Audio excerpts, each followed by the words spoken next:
ദൈവ തിരുനാമത്തിന് മഹത്വമുണ്ടായിരിക്കട്ടെ. അനുഗ്രഹിക്കപ്പെട്ട വിശ്വാസികളുടെ സമൂഹമേ, നിങ്ങൾക്ക് ഏവർക്കും ക്രിസ്തു യേശുവിൻ്റെ ധന്യനാമത്തിൽ സ്നേഹബന്ധനങ്ങളെ അറിയിക്കുക. പ്രിയമുള്ളവരെ, ഈ ദിവസങ്ങളിൽ നമുക്ക് സന്തോഷിച്ച് ആനന്ദിക്കാം. ഇന്ന് കർത്താവ് നൽകിയ ദിവസമാണ്. നമുക്ക് ആർത്ത് ഉദ്ഘോഷിക്കാം. പ്രിയമുള്ളവരെ, നമ്മെ സംബന്ധിച്ചിടത്തോളം ഇന്ന് മുതൽ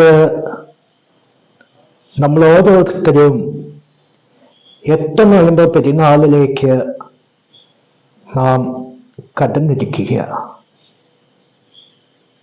പരിശുദ്ധ അമ്മയുടെ ജീവിതവുമായി താരതമ്യപ്പെടുത്തുമ്പോൾ അമ്മയുടെ ജീവിതത്തിൽ അമ്മയുമായിട്ടുള്ള ബന്ധങ്ങൾ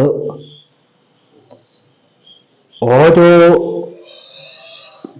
കാലഘട്ടങ്ങളിലും നാം കേട്ടുകൊണ്ടിരിക്കുകയാണ്. ഞാൻ പറയാതെ തന്നെ നിങ്ങൾക്കെല്ലാവർക്കും അറിയാം.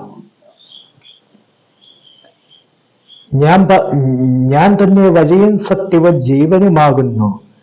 എന്നിൽ വിശ്വസിക്കുന്നവന് നിത്യജീവനുണ്ട്. പ്രിയമുള്ളവരെ, ഇന്ന് പലപ്പോഴും നമ്മുടെ ജീവിതത്തില് നമ്മളോട് ചില ആളുകൾ ചോദിക്കുകയാണ്, എന്തുകൊണ്ടാണ് പരിശുദ്ധ അമ്മയോട് പ്രാർത്ഥിക്കുന്നത്?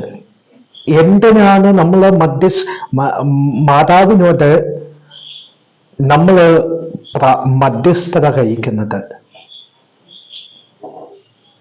ചില ആളുകൾ ചോദിക്കുന്നത്, മാതാവിനോട് പ്രാർത്ഥിച്ചിട്ട് എന്ത് പ്രയോജനം? മാതാവിനോട് പ്രാർത്ഥിക്കണ്ട എന്ന് ചില ആളുകളൊക്കെ നമ്മെ ഉത്ബോധിപ്പിക്കുന്നുണ്ട്. പ്രിയമുള്ളവരെ, നമ്മുടെ ജീവിതത്തില് മാതാവ് നമുക്ക് വലിയ സ്ഥാനമാണ് നമ്മുടെ സഭയിലുള്ളത്. മാതാവിന്റെ മധ്യസ്ഥതയും മാതാവിനോട് പ്രാർത്ഥിക്കുമ്പോൾ മാതാവിന്റെ അനുഗ്രഹങ്ങൾ നമ്മുടെ ഭവനത്തിൽ ഓരോരുത്തർക്കും ഉണ്ടാകുന്നുണ്ട്. പ്രിയമുള്ളവരെ, അത്ഭുതങ്ങൾ മാറിയവരുണ്ട്, രോഗസൗഖ്യങ്ങൾ കിട്ടിയവരുണ്ട്, എല്ലാ ജോലി കിട്ടിയവരുണ്ട്. ഇന്ന് പല ദേവാലയങ്ങളും മാതാവിന്റെ നാമത്തിൽ സ്ഥാപിതമായിരിക്കുമ്പോൾ അമ്മേ മാതാവേ, ഞങ്ങൾക്ക് വേണ്ടി അപേക്ഷിക്കണമേ എന്ന പ്രാർത്ഥനാ മന്ത്രത്തോടുകൂടി ഈ ദിവസങ്ങളിൽ ആയിരിക്കണം. നമ്മുടെ ജീവിതത്തില് മാതാവിന്റെ തിരുനാൾ ആഘോഷിക്കുമ്പോൾ, 8 നോയമ്പ് തിരുനാൾ ആഘോഷിക്കുമ്പോൾ അമ്മയ്ക്ക് നമുക്ക് ഗിഫ്റ്റ് കൊടുക്കുന്നത് നമുക്കൊരു വലിയ ആഗ്രഹമാണ്. അമ്മയ്ക്ക് നമുക്കൊരു നല്ലൊരു ഗിഫ്റ്റ് നമുക്ക് കൊടുക്കണം. അമ്മയ്ക്ക് കൊടുക്കേണ്ട ഗിഫ്റ്റ് എന്ന് പറയുന്നത് നിങ്ങൾക്ക് തീരുമാനിക്കുക. അമ്മയ്ക്ക് കൊടുക്കേണ്ട ഗിഫ്റ്റിന്റെ പേര്. അതുകൊണ്ട് നമ്മെ ഓരോരുത്തരെയും ഏറെ ചിന്തിപ്പിക്കുന്ന ഒരു വേദഭാഗമാണ് അമ്മയുടെ വേദഭാഗം. ഇതാ കർത്താവിന്റെ ദാസി, നിന്റെ വചനം പോലെ എന്നിൽ ഭവിക്കട്ടെ. ഇതാണ് കർത്താവ് പറഞ്ഞിരിക്കുന്നത്.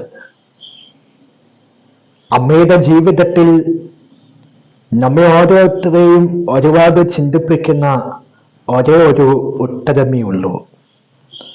അമ്മേ മാതാവേ, ഞങ്ങളെ അനുഗ്രഹിക്കണമേ, ഞങ്ങൾക്ക് വേണ്ടി അപേക്ഷിക്കണമേ എന്ന് ഈ ദിവസങ്ങളിൽ നമുക്ക് പ്രാർത്ഥിക്കുവാൻ കടപ്പെട്ടിരിക്കണം. എല്ലാവരെയും അനുഗ്രഹിക്കട്ടെ. എല്ലാവർക്കും 8 നോയമ്പ് തിരുനാളിൻ്റെ എല്ലാവിധമായ ആശംസകളും പ്രാർത്ഥനകളും ഈ സമയത്ത് അറിയിക്കുകയാണ്.